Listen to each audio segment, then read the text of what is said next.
All right. Hi, everybody. How's everyone doing today? Today's been an interesting day. I got some news today that was exciting to me. It was probably technically like bad news, but it's one of those like where bad news is kind of sort of good news types of things. We're doing the front facing camera today. I'm just gonna pull some cards. My eyes are still a little dilated, so I'm not doing no work. You can see my little cover I got because it's a little cold. Wearing this periwinkle shirt today. There we go. It's a periwinkle type color. I'm gonna do this side, that side, and I'm actually going to use the SKT. So this will be the subject matter. What's at the bottom? Ooh, Page of Cups. This will be the subject matter. And then the more conscious side of it will be the Pride Tarot. The more subconscious part will be the wild unknown, right? Because it's almost like the wild unknown is the story that's running behind it, but the Pride Tarot is our perspective, our vantage point, our viewpoint in that story as a character, right? Instead of like a reader or the narrator with the wild unknown. I don't know. I'm feeling it. I just want to get on and pull some cards, stay awake, because I want to sleep tonight. I'm kind of excited actually because I feel like certain things are now open or maybe open in ways that I didn't know. This week is destinately this week is definitely kind of sort of been feeling like a destiny rewritten type of week. Like I kind of sort of talked about when I did that self read, right? When I moved the devil from the future to the past and the Six of Cups from the past to the future, because it's very much that energy of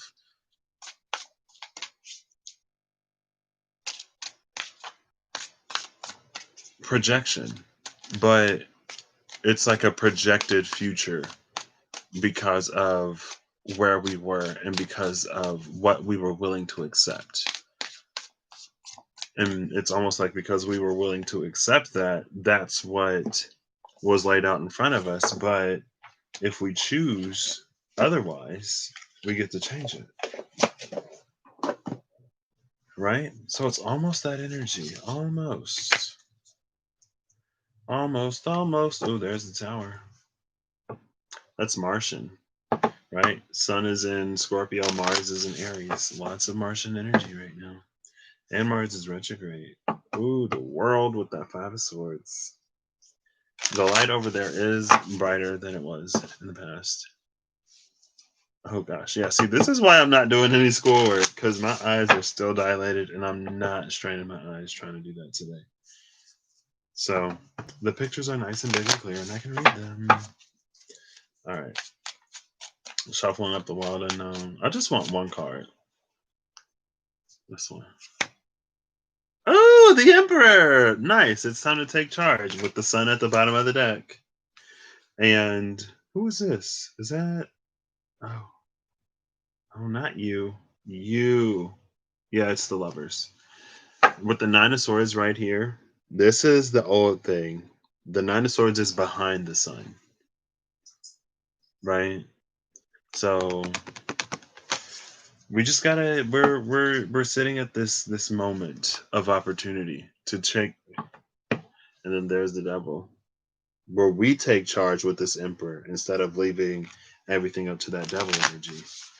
But it requires something of us, right? More so than just like, I'm going to say this and I'm going to believe in that. It requires action, defiant action, even sometimes. And that was the thing about the angel spread that I did on the Legacy channel, I think. It was like an act of defiance, but it's not, it's like, it's kind of sort of an act of defiance, but it's not. It's like you've been dealt a rough hand in life in this one area, and everything is stacked against you. And so you act defiantly, but in reality, you're doing as you were supposed to. Like you weren't supposed to be stuck there. You were supposed to get to the point where you reach your breaking point and you go, you know what, F this.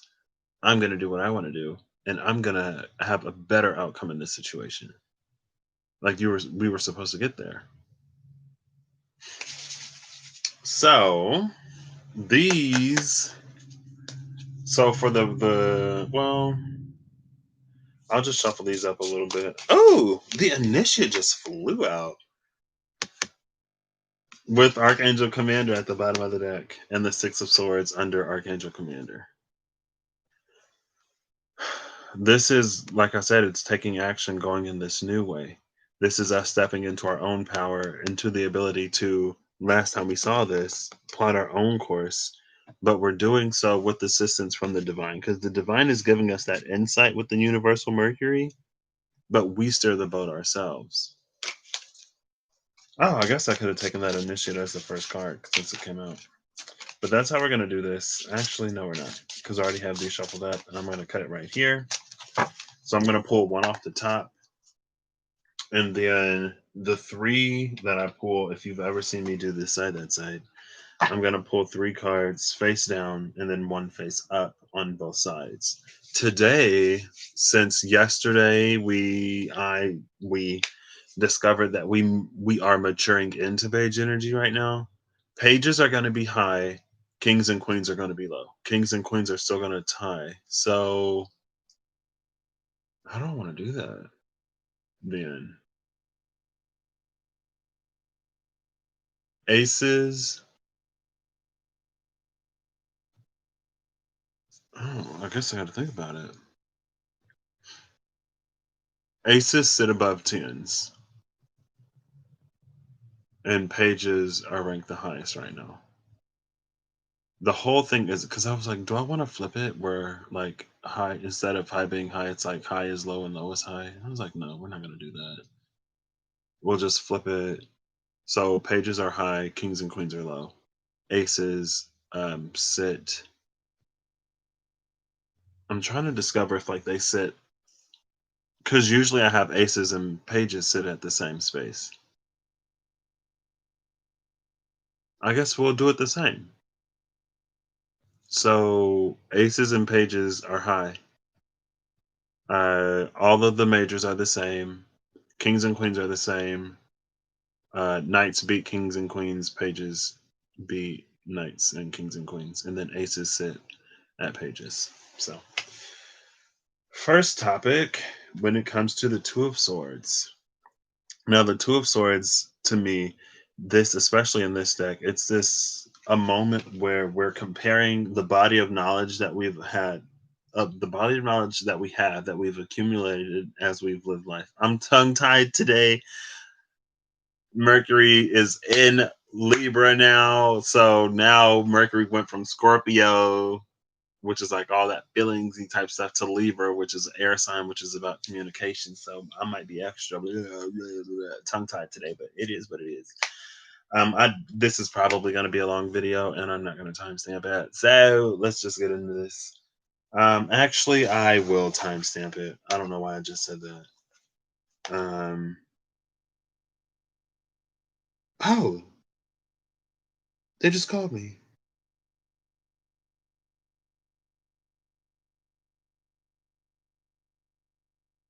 One second.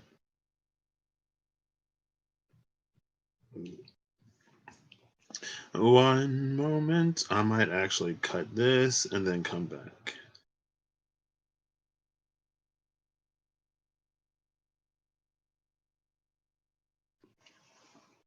One second.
All right. I did not know that I still had this muted because I was gonna take a nap, but then I was like, oh, I don't want to. I don't want to do that. I'd rather stay awake. So yeah, today we'll get back to this in a second. Um, I guess it is kind of sort of like this. Maybe not. So today I had to schedule an appointment. And first, I was going to go to a different location. And when I called to make the appointment, I was told that I didn't have to do that. Now, it turns out I did have to do that. And I went to see the dude I went to see. And he was like, I'm not fully sure why you're at this location because all of our other stuff is in this other location. Maybe this is a metaphor for life right now. Probably, at least for me. Um, he was like, all of our stuff is in another location. And I was like, yeah. I was like, yeah, that's what I was told. But when I called to make the appointment, I was told that I could do everything over here. And I sent the email, and she was like, yeah, like after you made the appointment, I was also confused. So I called to confirm that you were doing what we thought you were doing today. And I was told as well that you were. It's unfortunate that, this is the case, but it turns out I can't even do everything else that I need to do because I got to take care of something else first. And I didn't have to travel. I didn't have to inconvenience myself any further going somewhere else only to find out that there's something else I need to do first. And so it's this feeling of that flexibility and mobility that maybe, and I remember I talked about it a while ago, maybe we do have this sort of end goal in destination, but there's this intermediary phase, there's this prerequisite, there's this requirement, the fulfillment of the contract that needs to be done before we go all the way. And so now it's like I get to take care of everything where I am and then move forward into the next space where it's more inconvenient. And everything in my personal life, it's all been click clack slided into place, um fortunately. And I went in like kind of sort of, and like my experience from when I walked in to when I left was amazing. Every single person I came in contact with, gorgeous, beautiful. Somebody told me that I'm awesome today and it made me feel really good because I haven't heard that in a minute.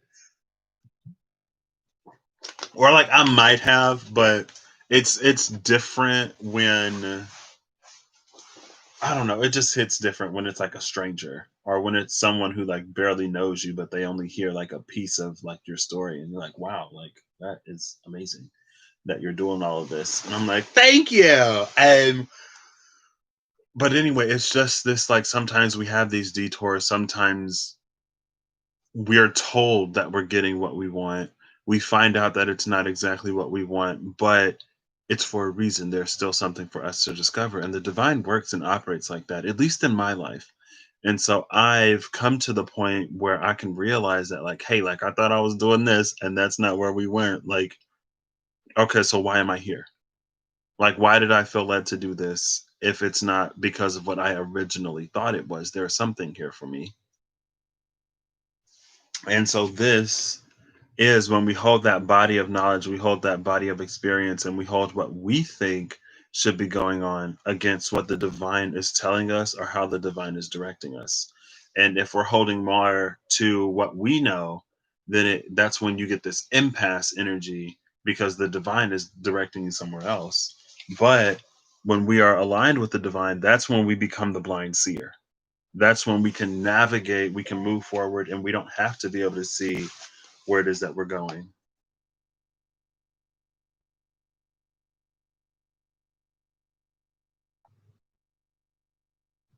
Oh, snap. And then this is another opportunity. Wait, wait. Oh, snap.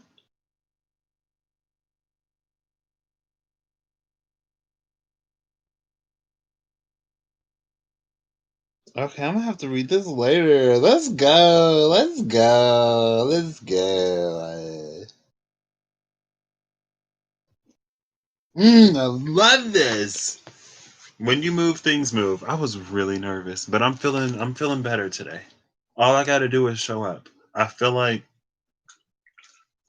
sometimes I kind of get overwhelmed by the total of potentiality, but it's like you don't get it all at once. You do it step by step by step by step. It's progressive, right? Girl, you was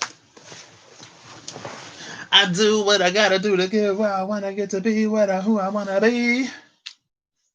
So here are the three clarifiers and the two cards that came out. We'll see them together. Well, you'll see them both. Oh, the High Priestess, but it's not. Usually, this gives me relativity vibes, and I think Relativity by MC Escher. It's the painting with all the stairs that like go in all kinds of crazy directions, but it's one staircase right now. This is the it's like it's streamlining all of it so that we don't get lost in the confusion, and all we have to do is focus on the steps in front of us. Because if sometimes if we try to look at the whole picture, we'll get lost. And this is spirit knowing the big picture. Spirit knows the big picture. It's up for us to focus on the things right in front of us and to do the things that we know we need to do. So spirit is going to take this one. High Priestess clarified by the Father of Swords and the Star, which are two Aquarian energies, with the Mother of Wands in the middle. And this is interesting because last time I used these cards, the Father of Swords and the Mother of Swords ended up not together. The Father of Swords ended up next to the Mother of Wands, and the Mother of Swords ended up next to the Father of Wands. And at that time, it was like these are two energies that are too similar to give the other what they need, right? It's like you have a carbon copy, and it's like I was talking about, I don't know which channel it was on lately, but it's like if you're destined for a more complementary relationship, or if your higher relationship potential is more complementary than carbon copy. For some people, it is a carbon copy. It's like, we have the same interests, we do the same this, we do the same that, and we're like literally the exact same person, but like not. But for others, it's like your strengths complement my weaknesses complement your strengths. We have different interests, but we share the same core values. And so we have this that unites us, but up here, it's this bigger picture, right? And that was the thing over here. That's why the carbon copy didn't work. And if that's the case, then we need to be in a position where we don't necessarily need someone outside of us to mirror exactly to us the things that we don't see. And I felt that in the space of like, it's almost forcing them in some ways to be us in some areas that they're not supposed to be us, right? It's like, I'm not going to get full into it, but I think that is what this star energy is about.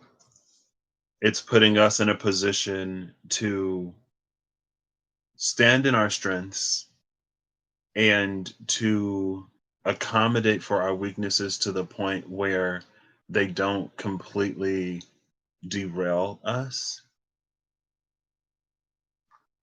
because wherever we are now with the star still being here, like I've been seeing the star a lot lately, and the 9 of cups, and it's like the 9 of cups is the fulfillment of the wish coming in. The star is when we made the wish.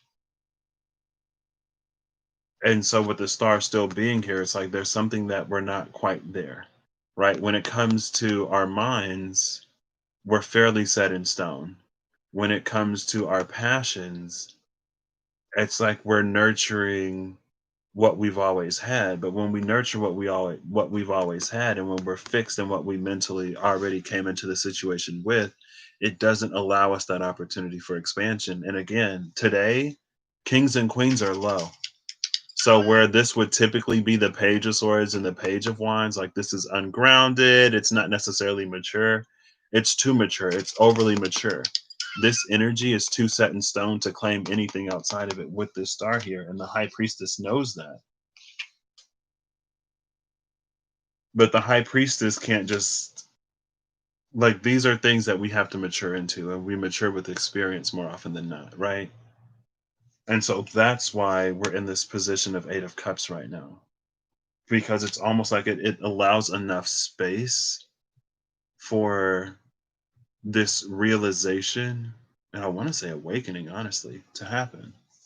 But again, if we're so held fast to what we've always wanted to do and what we've always believed, then it keeps us from actually getting what we wished for. Because it's like if you could have just went to the store and bought it, and if you had the funds, you wouldn't need to wish on a star to do that, right? This is like a star card. This is the whole gosh darn stare.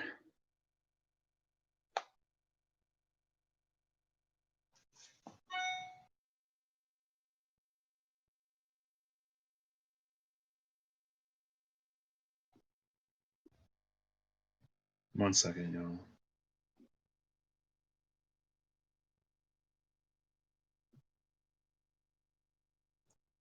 The strength of that.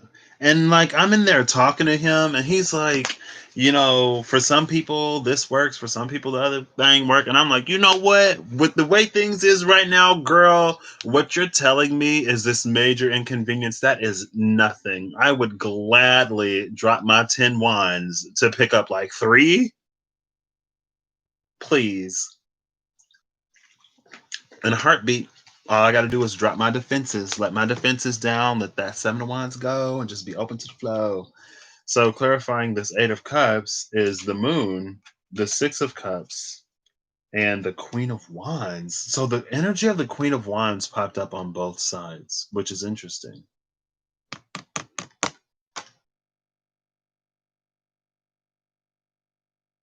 So the Moon card is the Moon card. We have the Moon on this side, and then we have the Star on the other side.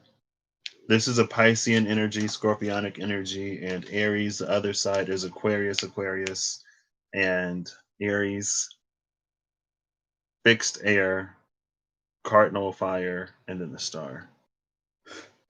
Over here, it's fixed water. Second decan of Scorpio. Cardinal fire again, and with the moon, that's Pisces. So again, there's this energy of the divine sitting at the star, having a little bit more clarity than we have at the moon, right? We don't know, but this high priestess, she knows that this is the path to get us what we want and where we want to be.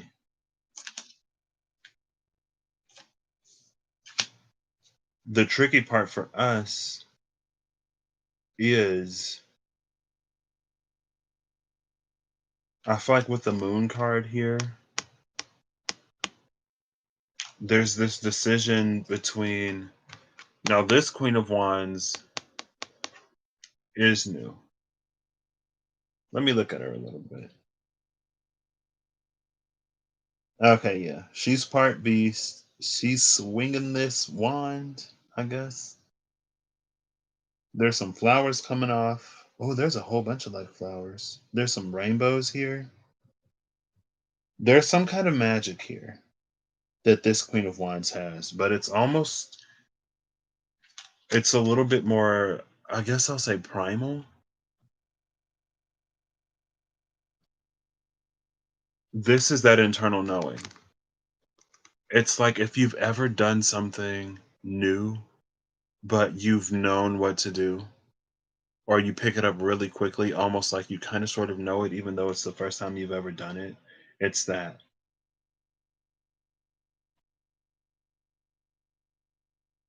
Because we have creator functionality within us already, right? We're imaginative, we're artistic. Even folks who aren't necessarily super artistic, they can be creative in more logistical ways, right? It's like the people who come up with like the way somebody budgets something, right? That you can be creative in how you budget or do accounting. Maybe you can see a way to proportionize and manage everything to get it to work. and to not only get it to work, but to get it to work better for less money.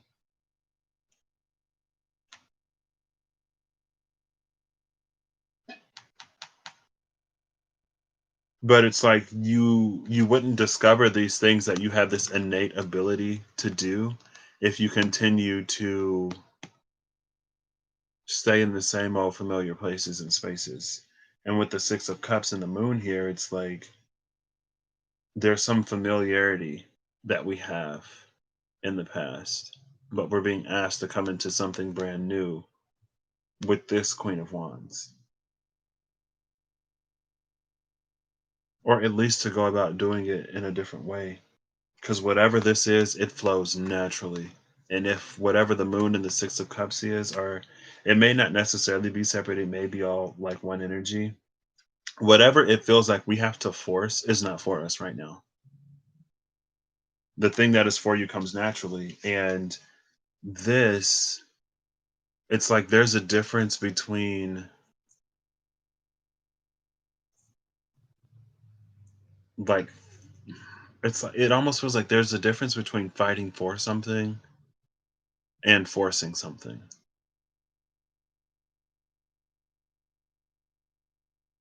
right? Because sometimes it's like, especially with the Eight of Cups here, there can be something that comes easily and naturally to us, but for whatever reason, all of our struggle with this thing is internal. It's something that we can't accept, or something that we have to rewire our brains and our hearts for to accept. But the thing itself is, it's easy. And then sometimes we think, oh, if it's too easy, it's too good to be true, or something like that, right? And it's like, no, not necessarily the case. But as no surprise, trust spirit on this one. How am I gonna lay these out?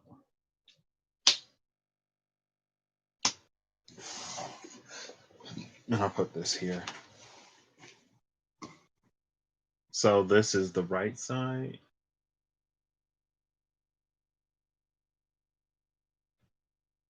I hope I'll probably remember.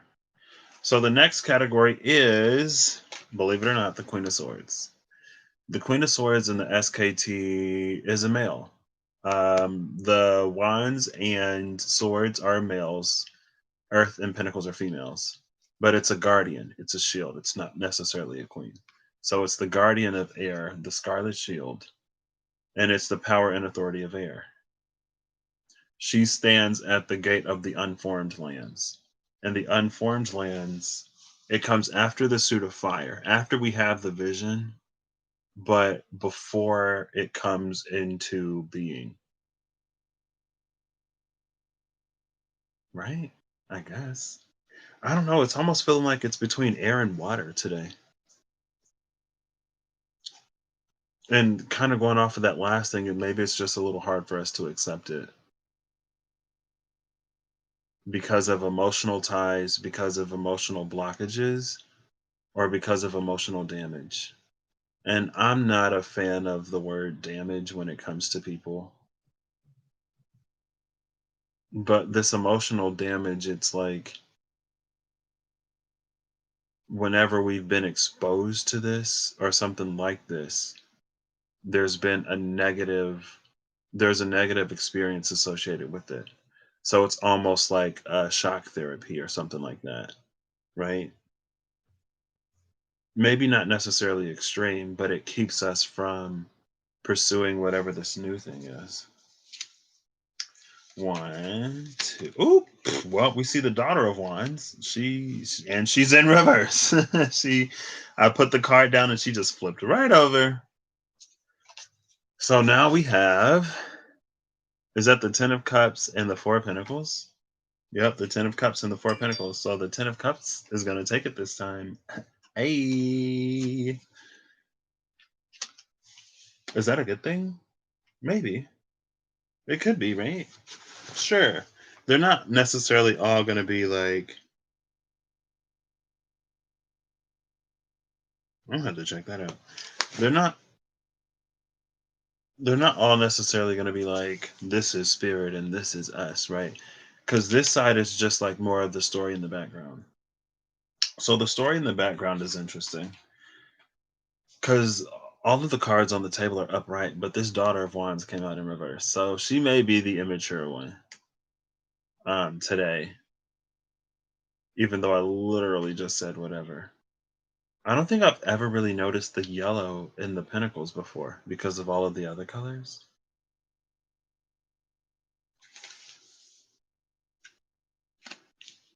So with this Queen of Swords, this is interesting because this it's speaking of a higher knowledge versus a lower knowledge. And our ability to understand higher things is tied to the heart more often than not, right?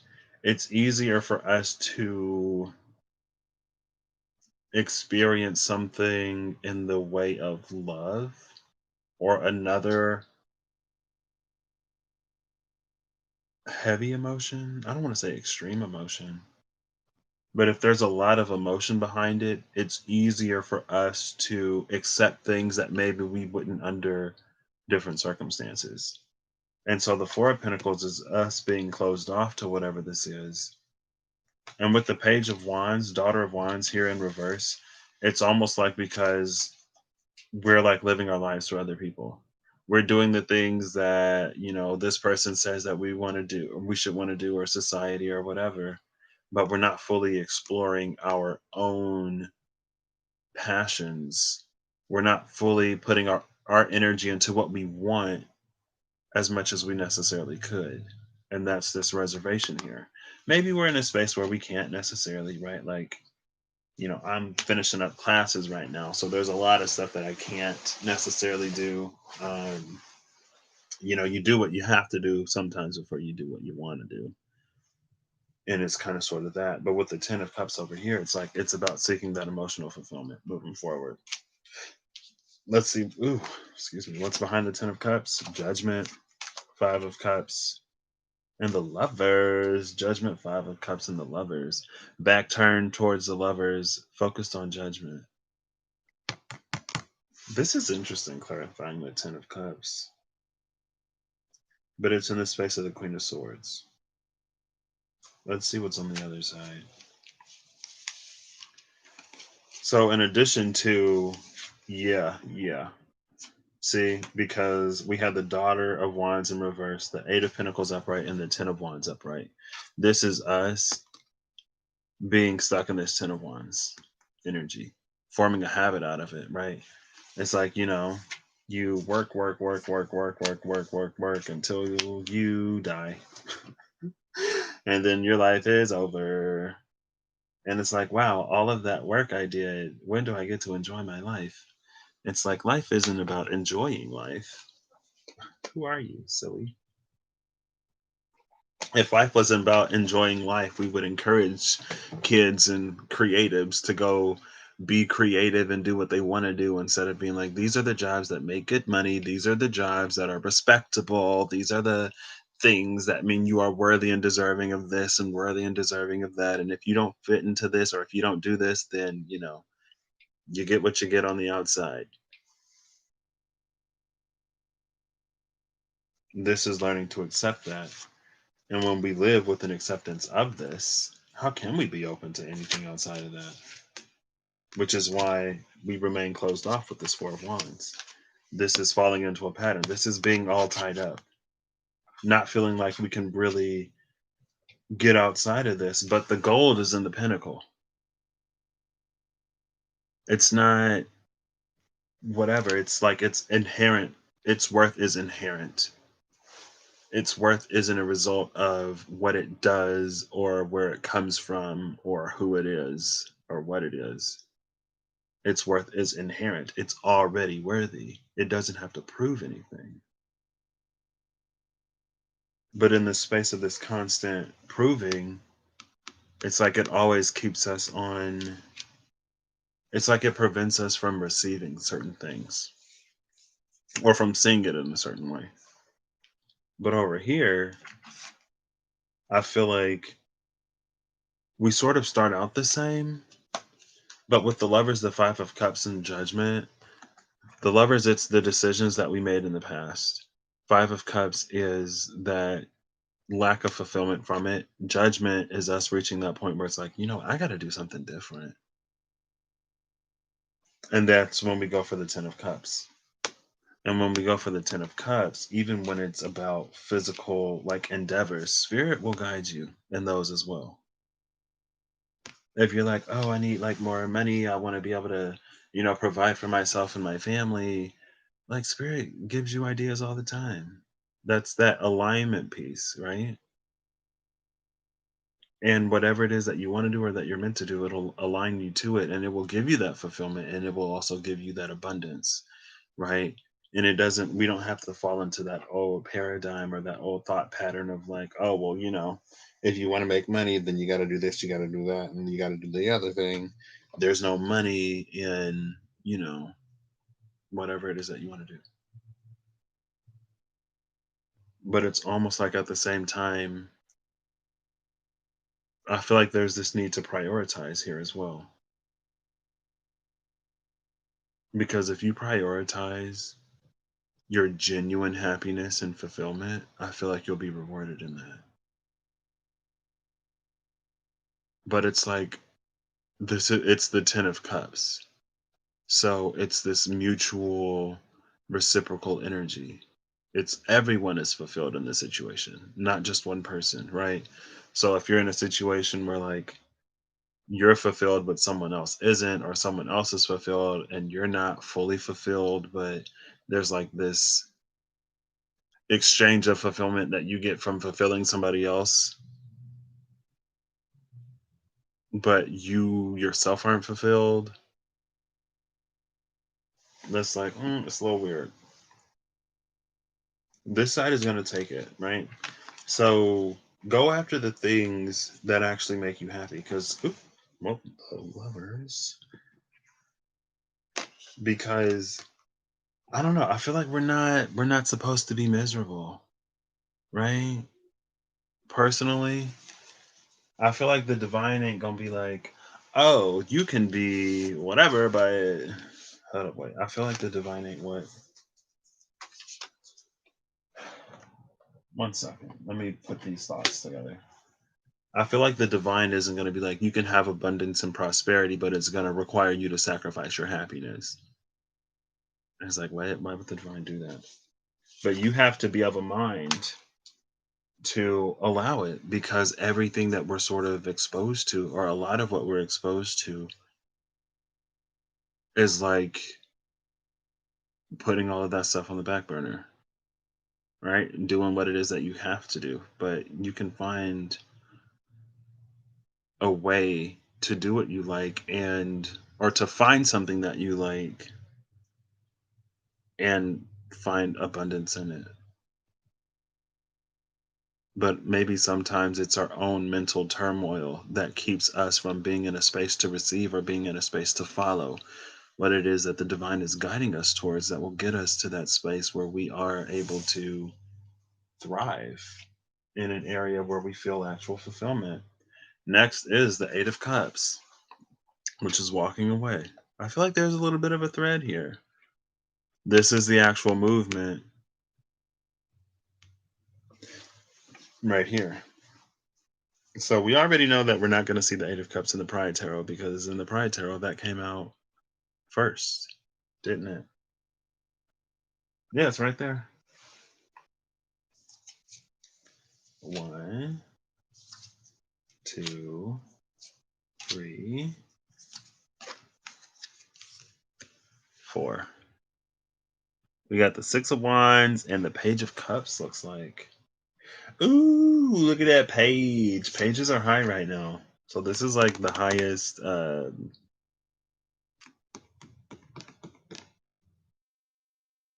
non-major that we have. There we go. My brain just like completely a little bit. And the Six of Wands on the other side. So this side is going to take it again.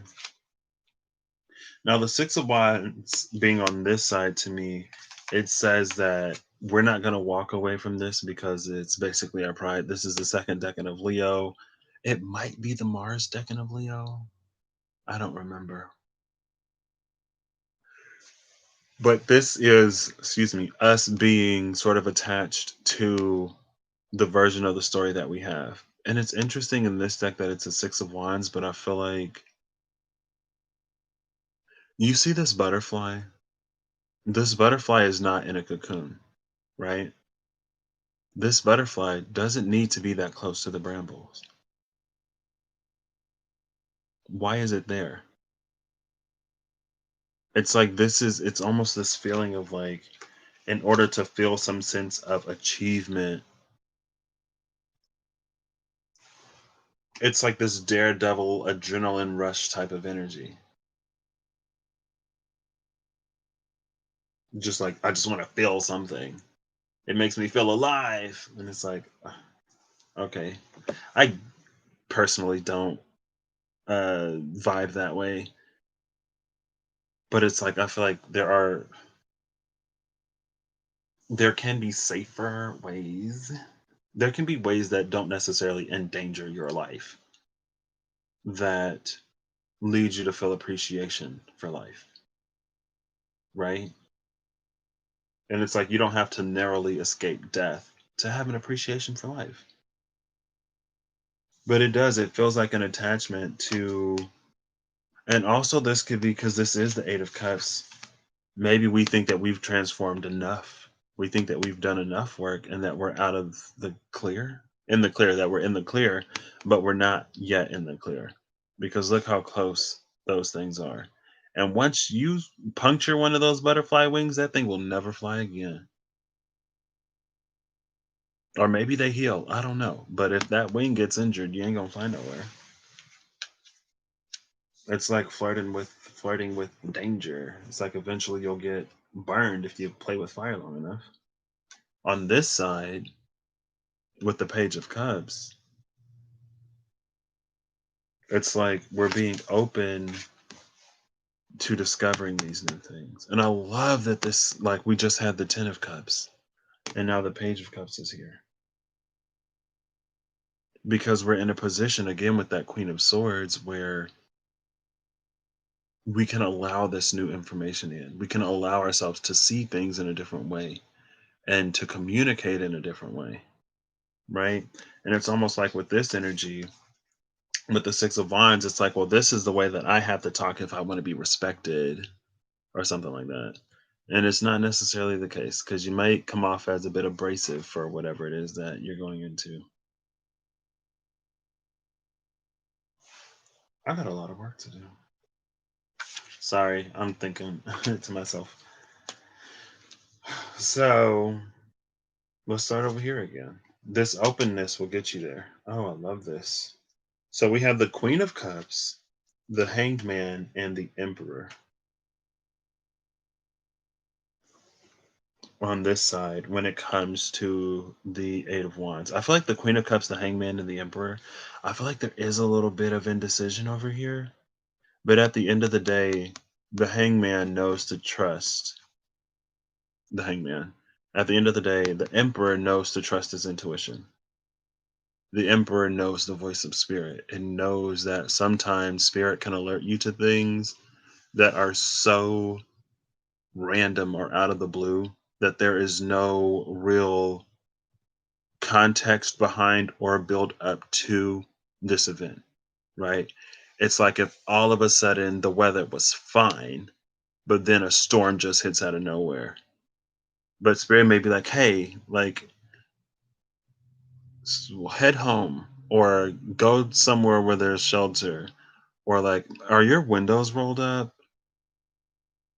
And then you're like, I don't know. Let me go check. That's weird. Like it's a beautiful day out here. I don't know why I would do any of this, but I'm just follow it, right, and see what happens. Like me, oh my gosh. I ended up needing my wallet and I was like, something was like, I should take my wallet. I was like, no, I'm not gonna need my wallet. And then I was like, why would I need my wallet? What if something happens?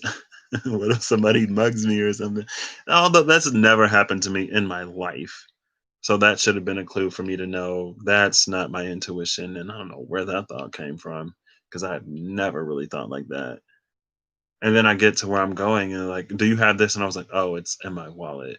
And I thought about grabbing it, but I didn't. And then the person, he was like, "Yep, you should have grabbed it today." I was like, "Yeah, I know,"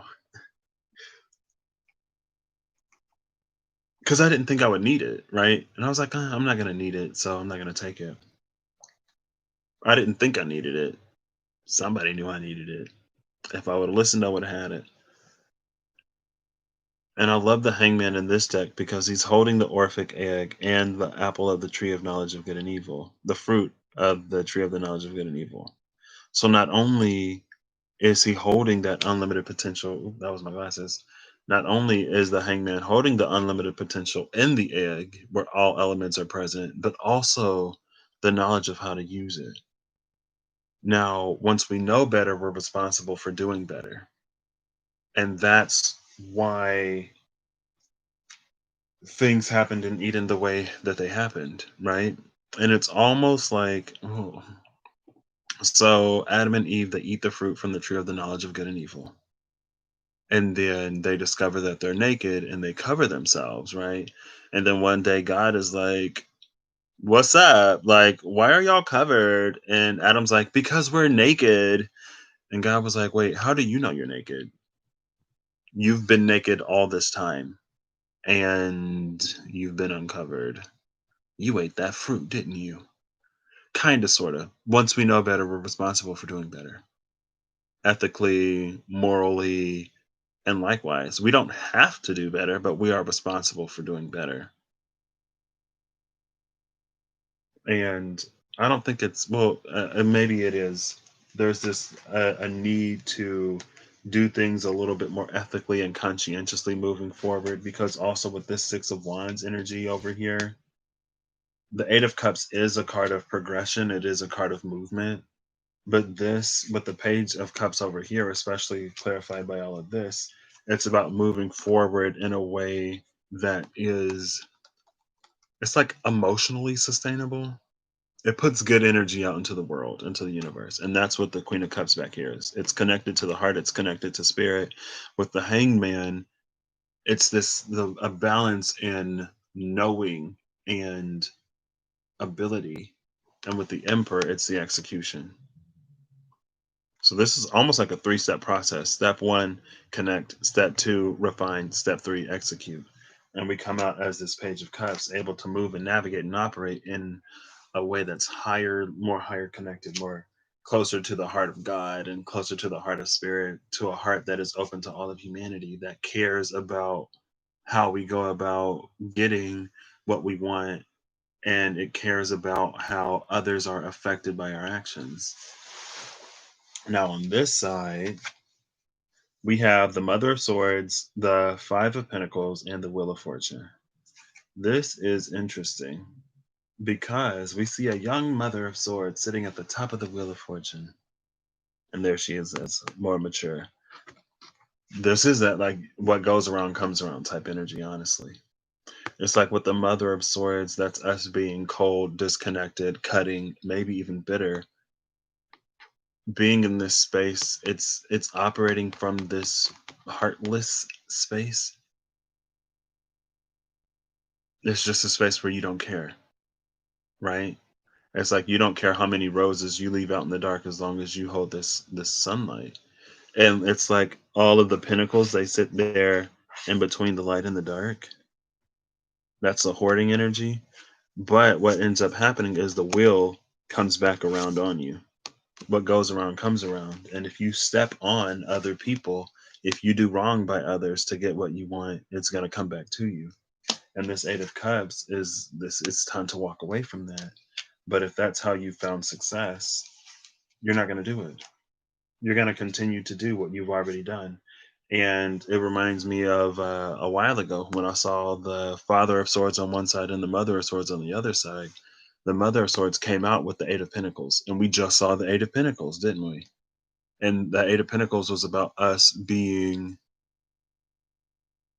established, I guess, in whatever that Ten of Wands, Daughter of Wands, and reverse energy was, right? Being overburdened, not really caring about us doing what makes us feel alive on the inside because of how much we get paid. But here it's like it's not caring who's affected and how they're affected. As long as we get what we want, then we don't care. And there's a lot of that. It's fairly rampant in the world, and it's not sustainable. Eventually the wheel will turn on it and it will come to an end. Because a system that only takes, eventually you're going to run out of resources, right? And like the Five of Pentacles, there's more and more and more and more people until it flips. And then we got the French Revolution type energy where throwing the rich people into the guillotine or whatever.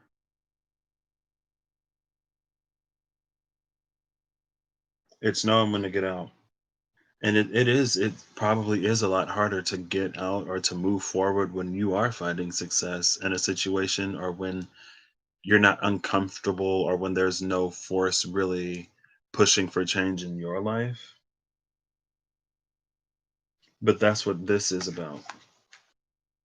Not needing to be personally affected by something to move forward, right? Because in the middle with the hangman, it's like, oh, well, here's the Queen of Cups. That's like, yeah, I'm empathic. I'm this, I'm that. I'm connected, but I'm not personally affected. So I'm not going to do anything. I'm going to stay in my own lane. And it's like, no, you don't necessarily have to go out and do everything for everybody, but within what you do and within what comes to your attention in your experience, face it and make a choice. This open hearted choice. This is all clarifying the Page of Cups. And this is that maturity. Because it's like, why does it take for something to happen to us for us to care about something? Because it's like, eventually, there's going to be no one left to care about you. But we're maturing out of that. Hopefully, we're coming into our heart spaces because we don't really have a choice. I think I may do two more and then I'll shut it down. Oh, well, next is the Wheel of Fortune. What is up with this? Interesting. And the Mother of Swords is the Queen of Swords. So we're seeing cards before and after they come out in here. That's wild. I haven't seen the Two of Swords yet, though, I guess. The Wheel of Fortune is everything moving. So we started in this space with the Two of Swords of weighing our information against what our intuition is telling us, what we know versus what Spirit is trying to get us to know.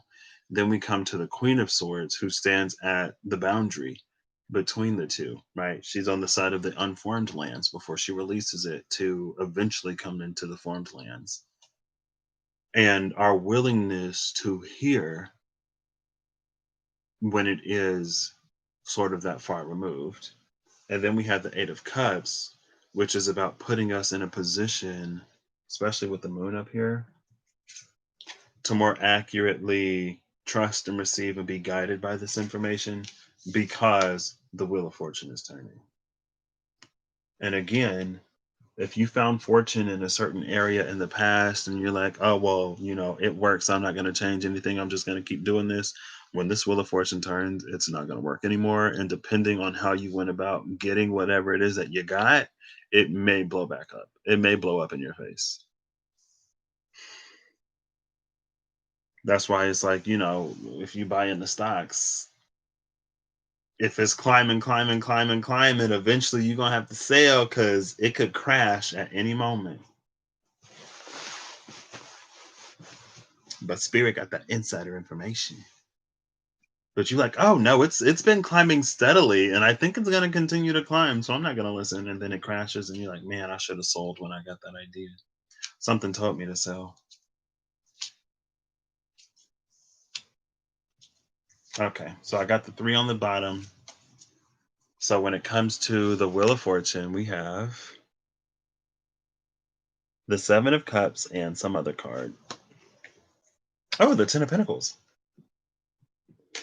So wow, this side is gonna take it again. This side has been crushing it.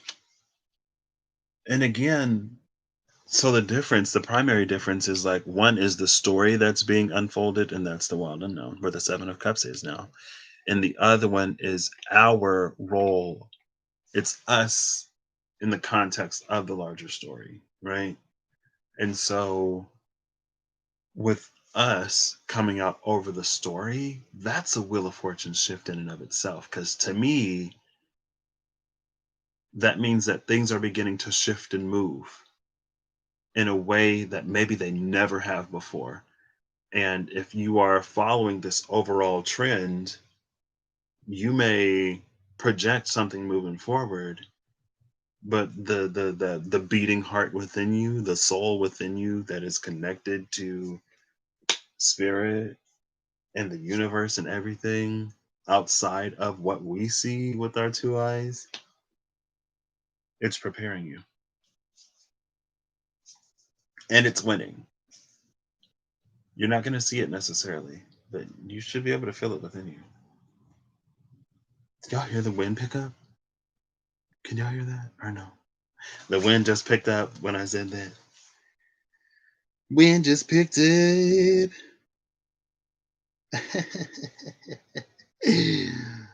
That they did. Sorry. Okay, so let's continue. So on the Seven of Cups, this is interesting because again, we just saw the Wheel of Fortune. Literally just saw the Wheel of Fortune, didn't we? Hold up. Oh, I haven't been picking these up. Yup, here it is, because that was the energy of karma. Moon at the top, sun at the bottom on both of these.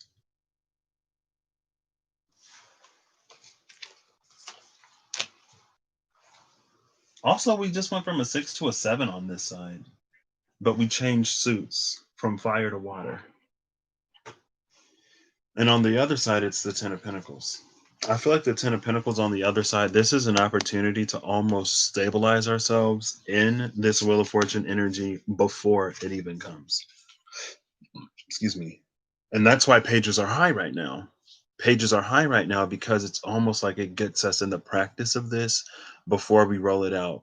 It's like if there's a software update or if you're working at a place, right? And you work like customer service, you're going to be trained in the system before the system before the system changes and switches over because you're an employee, you're still responsible for knowing. So before this change occurs where it affects everyone publicly, as a servant, I guess, you're going to already know. You're already going to be changing. You're already going to be evolving. You're going to be training on this new system.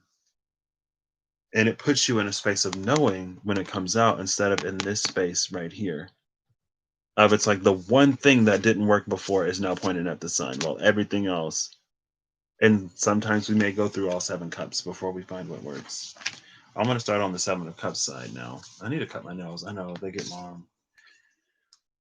Oh, well, there's the Father of Cups that we didn't see the other day. The Ten of Swords, the Father of Cups, and the Fool. This is humbling energy. So we just had what goes around comes around energy. Now we have this humbling energy. But this Father of Cups is going to be reborn as this Fool energy.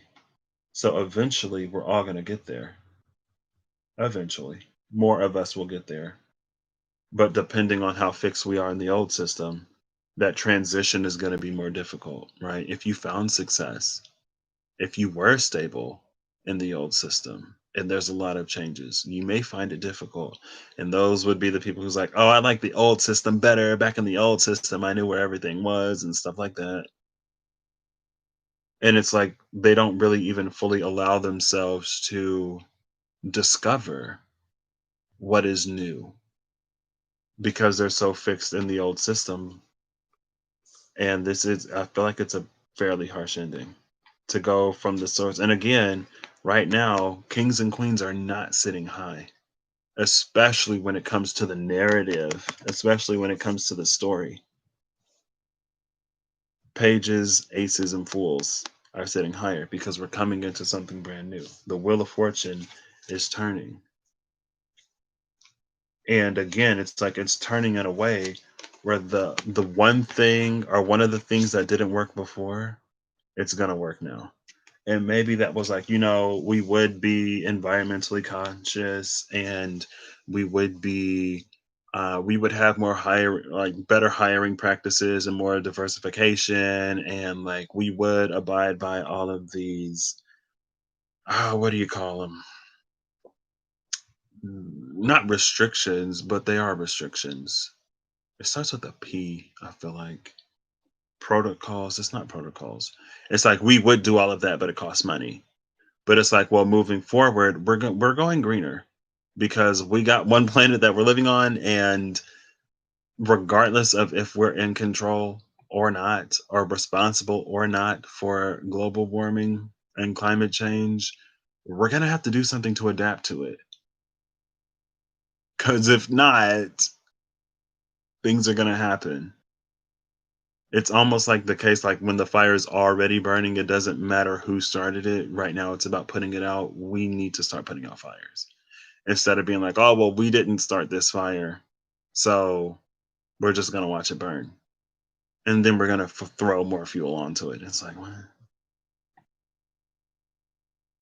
But I feel like that was the thing. I feel like that the human piece, that was too expensive. Regulations, that's the word I wanted. Um, it was like, oh, the regulations, because the regulations, everything is too expensive and everything is this and everything is that. It was like, well, the regulations are in place to minimize certain adverse effects. And I feel like it's going to be a priority moving forward, that actual human piece, because we're kind of sort of starting to see how far removed we are from that human piece, which is the heart. We're going through a collective heart awakening right now. It may be hard to see sometimes, but it is happening. And that's what's going to be what motivates a lot of changes moving forward. That's why the Page of Cups was high. 10 of Pentacles. This to me, it's symbiotic, it's cooperative because it's the earth element, right? I feel like in water, that's like in a emotional connected way, there's that reciprocity. But it's practical and it's earthy. It's more like symbiotic relationship type, like the small fish. I can't even remember. I can't think of a single symbiotic relationship right now. Besides, I got some kombucha in the refrigerator that I still haven't drank. Um, so there are bacteria that exist in our bodies naturally that are actually good for us. They take care of the stuff. They take care of some of the things that we put into our body. Like there are some things that the human body can't break down, but some of the bacteria in your gut can. Also, the healthy natural bacteria will outcompete any foreign bacteria, any ones that'll get you sick or something like that, because it's like they're all competing for the same like resources, the food that you put into your body, right? And so if there's a lot more that are already there, there's not going to be enough food for anything new to grow. Or if there's not, like if there's nowhere for them to go. Um, and then you provide them a place where they can just chill and get everything that they need. And so it's this mutually beneficial type of interaction. And it's coming out with the King of Pennies, the Tower, and the King of Swords. Wow. Kings are low right now, but honestly, in this deck, it's feeling like they're high.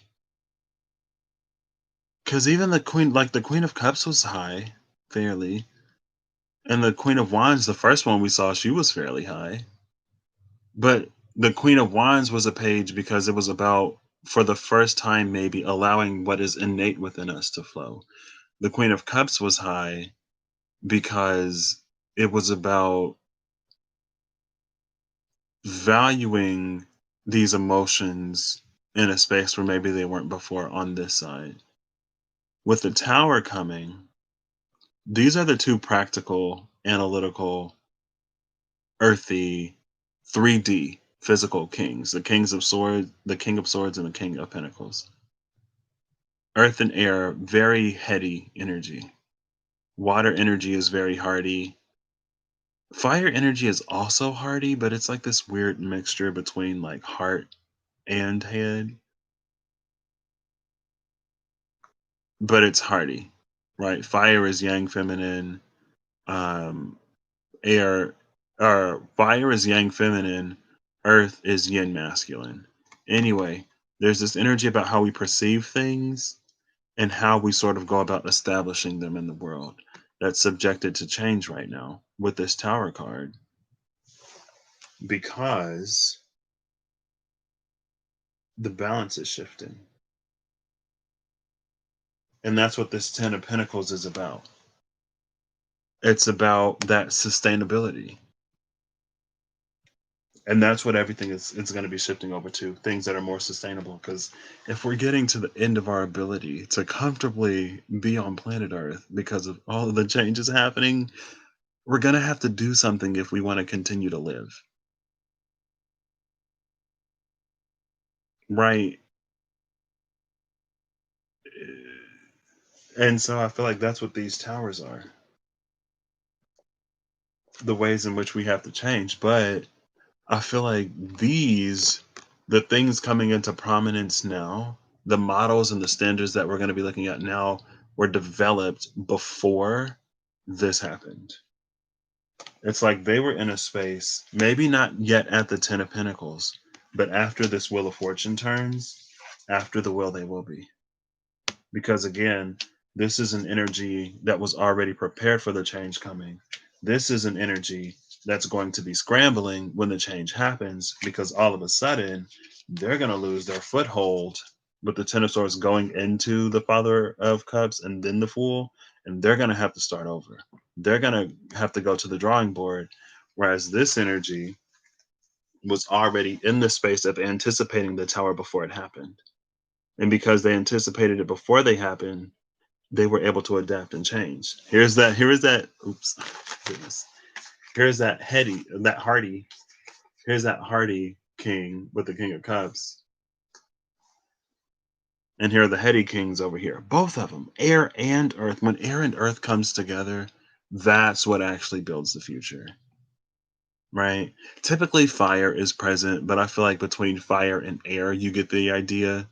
And then with earth and air, you get the execution of that idea. With fire and water, it's like that's the need for something, right? So it's like first is the need, first is the conception, first is the problem. Fire and water recognizes a problem or something that they want to accomplish. Fire and air comes up with the skeleton, with the idea, the vision to put down on paper, and then air and earth makes it reality. Here is whatever. And honestly, it almost feels like it's connected to that energy of creating problems, but it's like we're creating problems that we can't even solve at this point because it's gotten too far out of hand. And that's leaving us in the 7 of Cups scrambling energy, trying to find one of these options that works. Whereas again, this energy anticipated that tower, pulled its resources together, came up with the systems, came up with the plan. And when things shift, when the wheel turns, they're going to be in a position to profit, to benefit, instead of scrambling to try to accommodate. And so, again, it's like if you're going through these changes in life, if you're in a position where you're sort of in transition, flush it out, you know? Get connected, do your personal work, work on developing your strengths, whatever spirit is guiding you towards, because after the Wheel of Fortune turns, it's going to put you in position. You're going to be in position to move. Instead of if you had like already gone down a certain path and then you have to reroute, re-navigate, maybe even backtrack a little bit. And again, if you do go down a different path, like there will probably be something for you there, some kind of information that will be helpful, beneficial, useful, or whatever. It's not going to be like for nothing. Excuse me. And last but not least, did I not say it's the 10 of Pentacles? The personal narrative kind, because we saw the Wheel of Fortune. No, because the Wheel of Fortune came out on this side before the Wheel of Fortune came out. We saw the Eight of Cups before the Eight of Cups came out. I think we saw the Queen of Swords when the Queen of Swords was out. Because yeah, because the King of Swords came out first, and I'm pretty sure we didn't see the King of Swords and the Queen of Swords. No, we didn't at the same time. But it is like this. There is, before the energy comes out here, it's preceded already. And again, I feel like that says something. Maybe it don't say nothing to y'all, but it say something to me. So now let's see if the Wild Unknown will claim a second victory. Six of Pentacles and the Ace of Pentacles. Aces are higher. So again, the Pride Tarot is going to take it. This is interesting. It's like the Pride Tarot is in a space of creating. The Wild Unknown is in a space of receiving.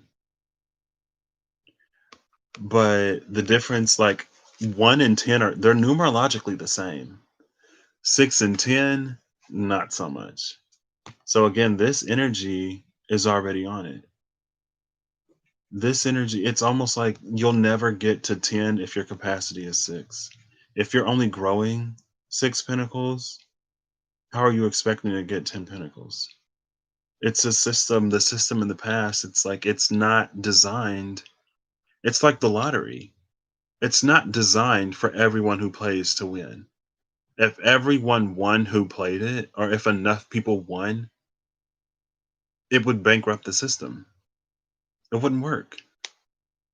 But it's like we continue to play into it. We continue to pay into it, hoping that one day it'll come for us. Stepping on, smashing, whatever and whoever gets in our way for us to have our best chance, not knowing that energetically it's working against us. And whatever you found, again, because karma came out first for the people who would take advantage of and use other people. When that Wheel of Fortune comes, karma may be coming back around. Man, I did not think. I don't think Pride Tarot usually takes it like this. But for me, I guess it's also. Oh, look, we have the sun and the moon represented again at the top. See, things are changing. This is what, the third time we've seen the sun and the moon? Yeah, because at the Seven of Cups, the sun was at the bottom, the moon was on top. The Wheel of Fortune, the sun was on the bottom, the moon was on top. Here in this deck, we have both in the same on the same playing field, right? It's not one above the other. It's like, honestly, we could fall either way. We could fall on the light side or we could fall on the night side, the day side or the night side. Let's start over here. So with the Six of Pentacles, we have the Three of Swords, the Seven of Wands, and the Four of Wands. Well, with the Three of Swords and the Seven of Wands, how do you ever expect to get to the Four? This energy already, you're putting in something that's not going to give you, it's not going to return what you're putting into it.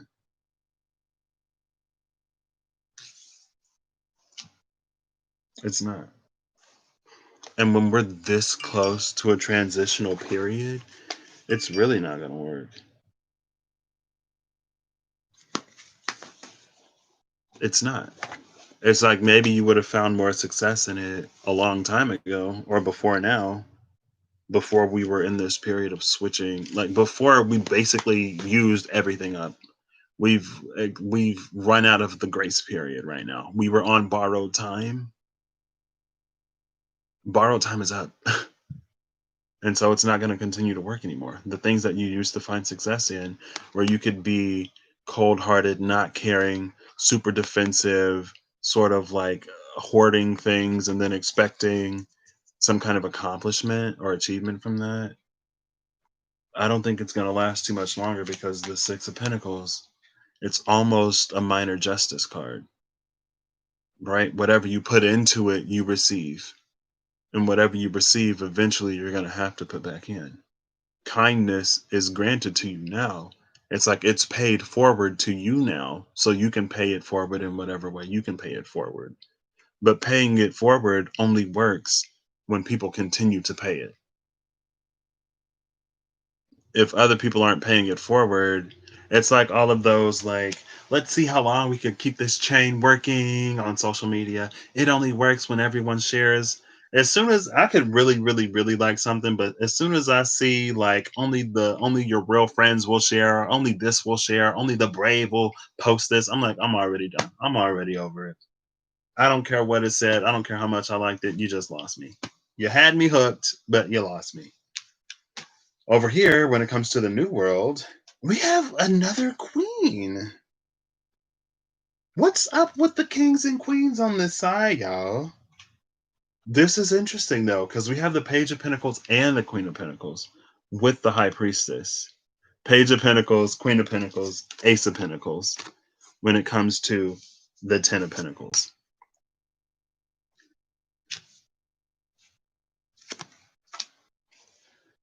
So with the Page of Pentacles into the Queen of Pentacles, that's an interesting energy because it's like, it feels very like in order for me to continue to be able to give or to continue to be able to support, or in order for me to be in a position where I'm able to give and support, I'm going to have to do something different. And this Page of Pentacles has glasses, and the glasses to me means that it's studied. She studied. With the High Priestess, again, it's this energy like we just had the King of Pentacles and the King of Swords with that tower. With the High Priestess, it's like knowing that something is about to change, knowing that something is about to shift. But it's not changing and shifting in the way that the system is going to tell you, right? When everybody is like, oh, get Bitcoin, everyone get Bitcoin because, the dollar and everything else is going to crash, get Bitcoin. But it's like by this point, Bitcoin is a part of the system. It's something. And again, it's not necessarily that things are going to crash. It's just that things are going to change in an unexpected way. What we value is going to change. How things work is going to change. And the High Priestess it's putting you in a position. You may not know it because this isn't the Queen of Cups. And it's not that the Queen or the Page of Pentacles isn't intuitive. But it's like they're connected more to the earth than they are to the stars and the heavens. And so their intuition, it's grounded. But the energy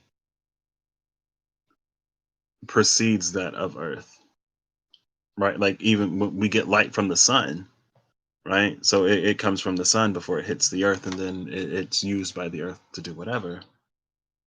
And it's almost like, okay, well, if we can, I don't think solar flares necessarily work this way, but it's like whenever the sun releases this kind of burst, we know that things are going to warm up, right?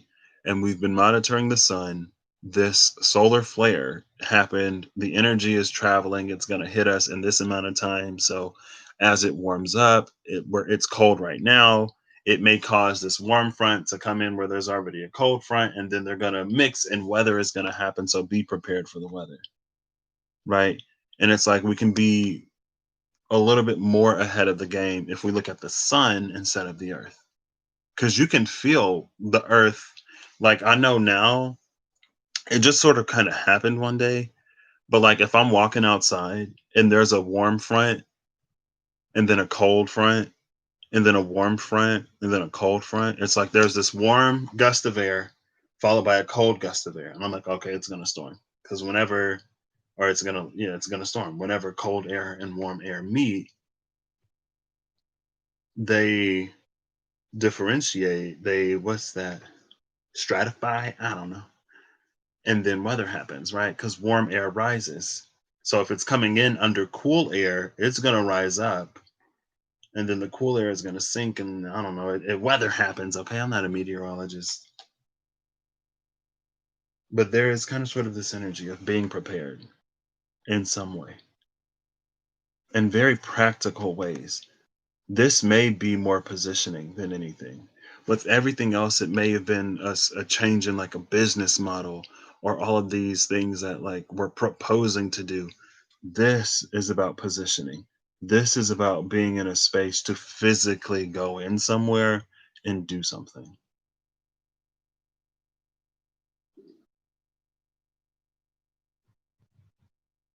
And it's new, it's supportive, it's loving, it's nurturing, it's kind.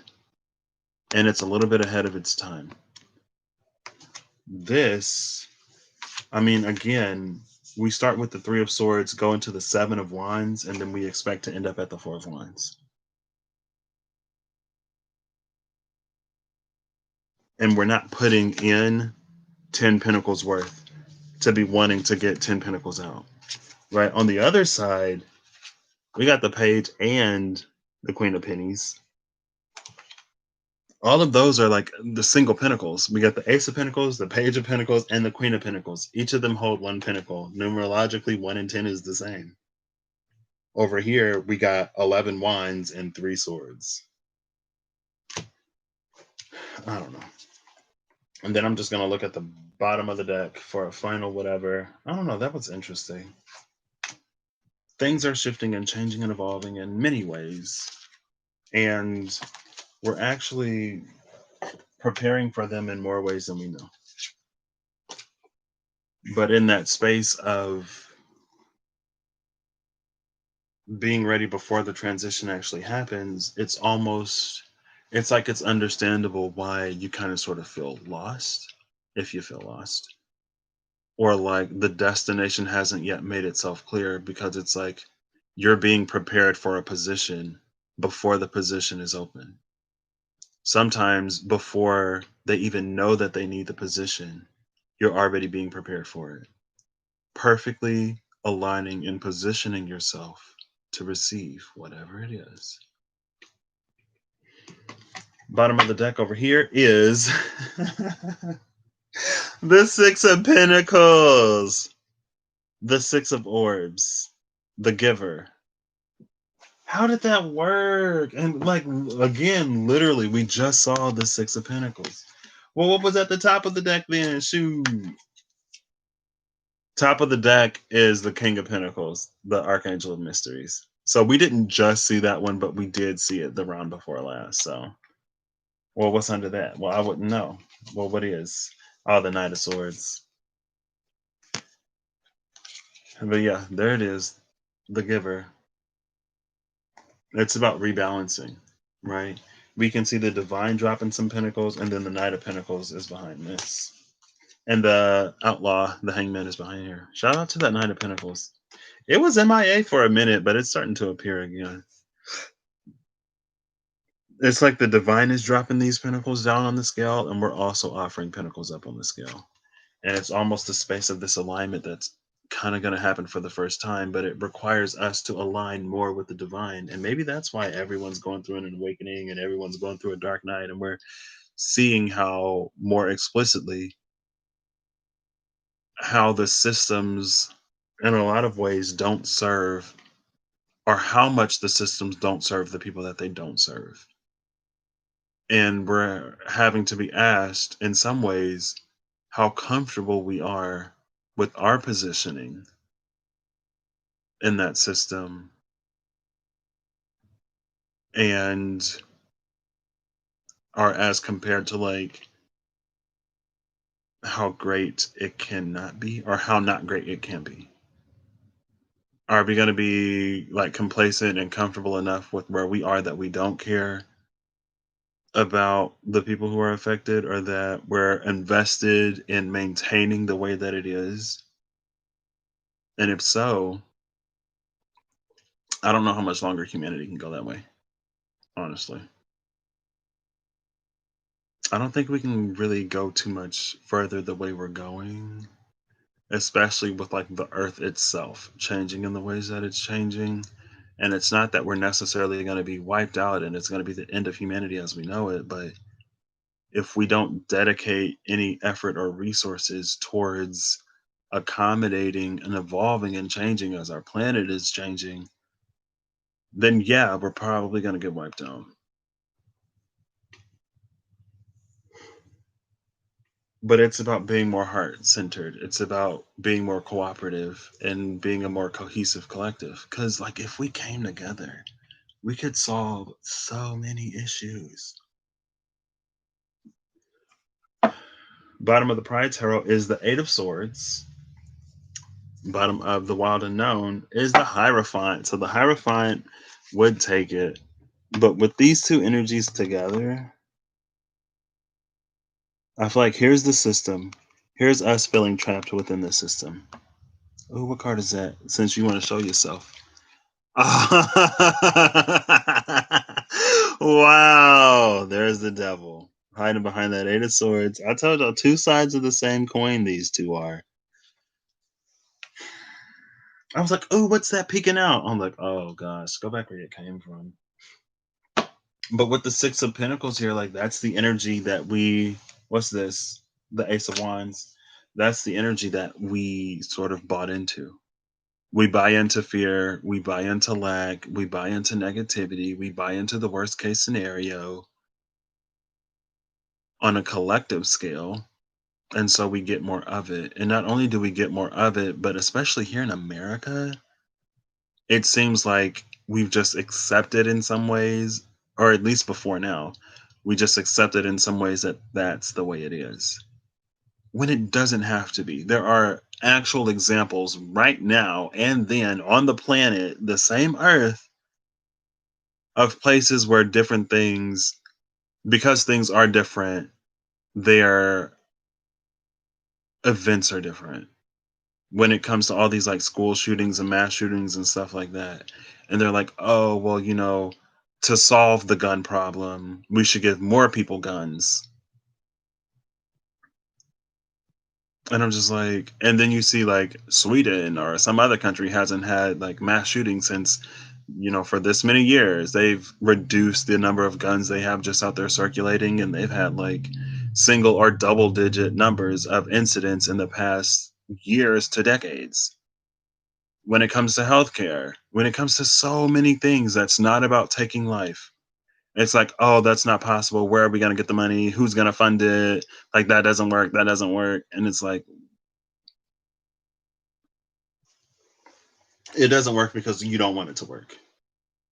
It doesn't work because saving lives, prolonging lives, and furthering life and evolution and growing and evolving, it's not aligned with the code that your land is built upon.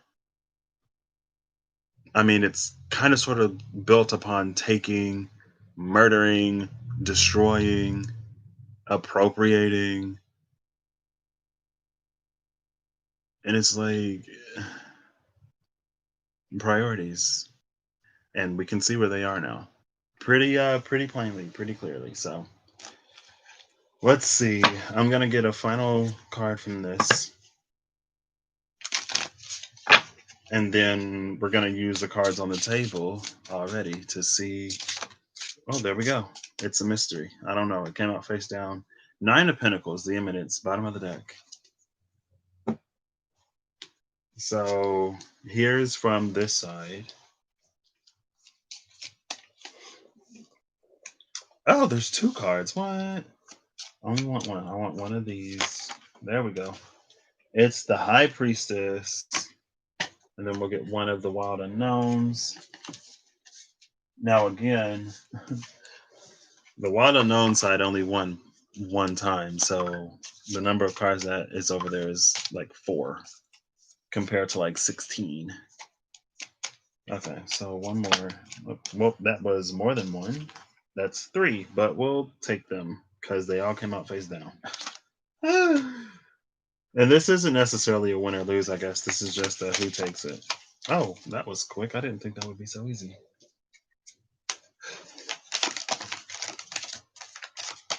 I literally have 4 cards for this side. So, oh, there we go. Nice. Okay, so the 2 cards that came out, I'm actually going to I Ching these. The Tower and the Page of Swords. I'm not going to I Ching these. The Stronghold of the Zephyrs and the Tower. This is minds changing on a collective level. It's a collective level, but it starts individually as a collective of individual minds. instead of a it's almost like we're moving more to a collective of individual minds rather than a hive mind type of energy where we allow the media to tell us what to think and how to perceive things. And media can be the news, it's also movies, it's also video games. The power of storytelling is immense. You can have people who have never been to a certain part of the world or to a certain area. Everything that they know about that is through movies, TV shows, games, stories, whatever. And they will go into that in real life with strong opinions based off of fictional stories or retellings of actual things. In real life, you will go somewhere with a basis of information that's things that you saw or heard. And like when it's all you have to base that off of, like we're humans, right? But at the same time, I feel like there should be an openness to allowing the place or situation to tell you who they are, right? You go in with that preconception because that's all you have. But we should be able to like have it actually show us. This is that. It's the loosening of these chains on the mind that will put us in a position to be able to perceive original thoughts, our own thoughts, thoughts from the divine, to see different sides and to begin to speak in different ways to bring that into alignment. Now, on this side, on the wild unknown side, is the Star and the Queen of Wands. This is interesting because, well, it's not interesting because, like I said, they only won one time. I was going to say this is interesting because these both came out in the first round. The first round is the only one that this one saw. But we have the other Queen of Wands here. We don't have the Queen of Wands that was nurturing the things that she always did because that's what was programmed into her. This is the Queen of Wands who operates in the innate, who lets her soul tell her how this is done or whatever. And it will guide her to her own light. And I love that. And then over here, where there's like a crap ton of cards for there's four. I thought there were only three. Over here we have the High Priestess, and also the Father of Cups, the Ten of Swords, the Six of Wands, and the Five of Pentacles.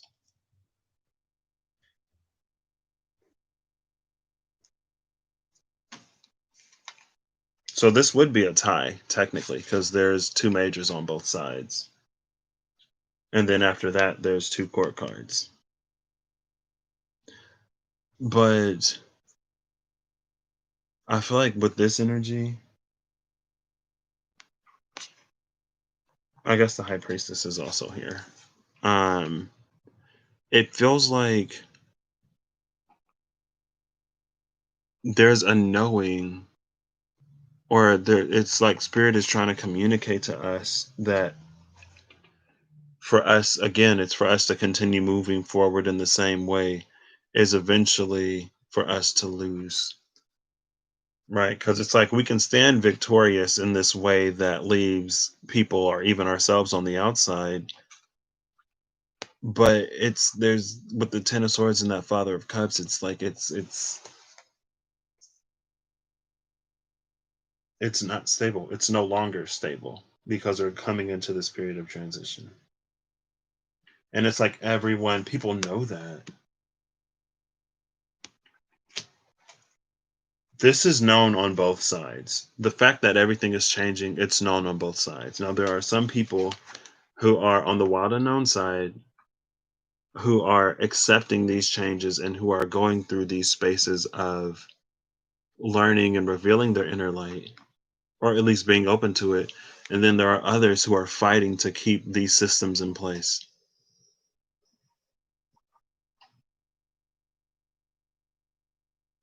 Oops.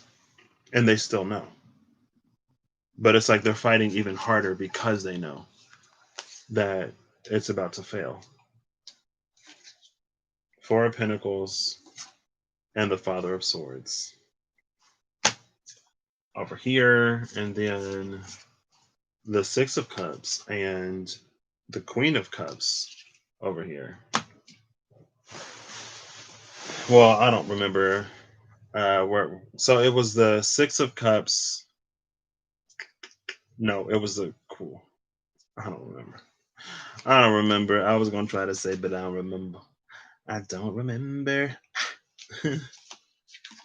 So I'm actually gonna get a final message from all three of these, and then we'll wrap it up. Was I gonna timestamp this? I think I thought about it, but then I wasn't. I said I wasn't, but then I picked up my phone because I think I thought about it. But then I think I forgot that I thought about it. So it didn't happen. And when the fruit is there and gone, mm, you know that love survives, so we can run forever. That's one of my favorite Michael Jackson songs. That and PYT. That was quick. Bottom of the deck is the Queen of Pentacles. And the Queen of Pentacles in this deck is drawn fairly ambiguously. She could be anybody, male or female, any color. Even though she's looking a little, I think it could be any color, even though she is looking a little melanated in here. But it's like, is she melanated or is she just standing in front of the sign? It's supposed to be ambiguous for anybody to resonate with that energy. The card that came out is the Five of Pentacles. It almost feels like this is like Earth, or the spirit of Earth, the spirit of Gaia crying, because Gaia gives, um she gives to everyone. She doesn't give selectively.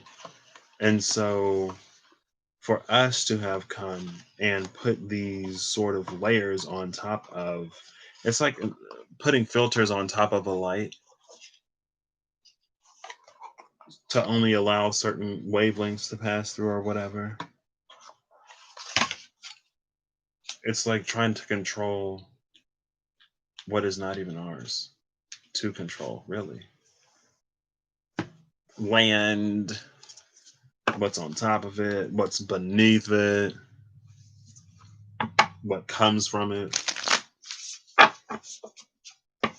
the commodification of like everything, especially when it comes to like spiritual spaces, for people to be more connected but drive these industries that just wreak havoc on where it's all sourced from, but to be so removed from that that you don't even care or that you're not even aware.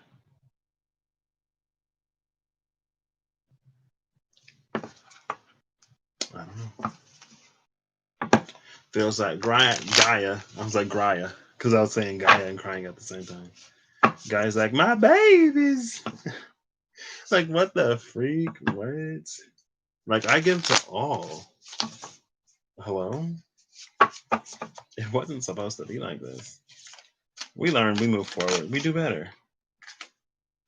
Eight of Swords again with the Nine of Cups at the bottom of the deck and the Lovers behind the Nine of Cups. But with the Eight of Swords coming out, I feel like this butterfly is fully formed. It's just not breaking out of the cocoon or the chrysalis.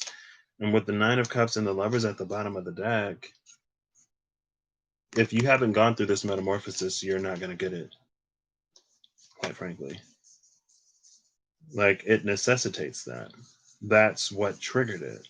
And so to claim it, you got to go through it. It's like if you don't work a full day, you don't get a full day of pay. I think a card flipped over, which is why I'm looking through these.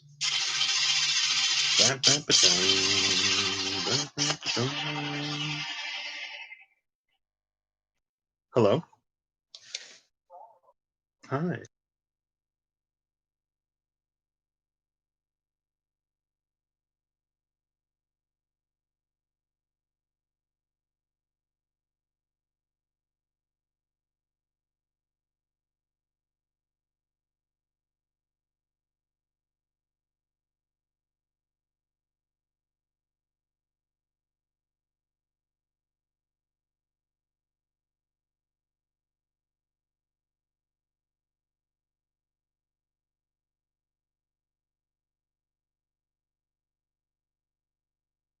All right, so I gotta go. Things are changing, and I have more responsibilities now, and I gotta take care of them. So Eight of Swords, that's the card that came out. Nothing else flipped over. I just saw the chariot at the bottom of the deck. Um, if we haven't gone through the changes, we're not going to be in a position to accept it. It's like the change, the metamorphosis was triggered because of this. Again, it's putting us in position. It's gearing us up for something. If we don't take it, we don't take it. Final card. I'm just gonna pull one because I gotta go. Ace of Wands. Okay. With the Seven of Cups, the Corruptor at the bottom of the deck.